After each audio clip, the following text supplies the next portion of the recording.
heroes were Native American hunters, like Ishii, who taught Pope and Young how to bow hunt. He's who got him. Really? Yeah, Ishii out of California. I think he come back and he basically taught those guys who were doctors. He introduced them to bow hunting. And then Pope and Young, as we kill an elk, we think, oh, is he big enough to go Pope and Young?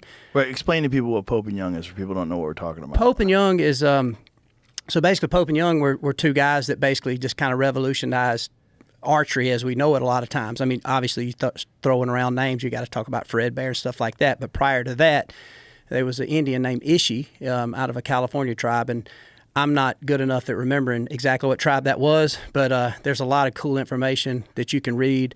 Obviously, if you ever get your hands on Saxton Pope and Arthur Young, any books, it's fascinating. Like my favorite book of all time is called The Adventurous Bowman.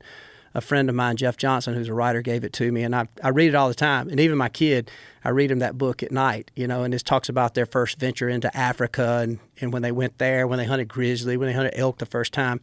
And so these guys were kind of, based on what I can assume, seemed to be pretty much city slickers who had basically a patient called Ishii who taught them how to hunt.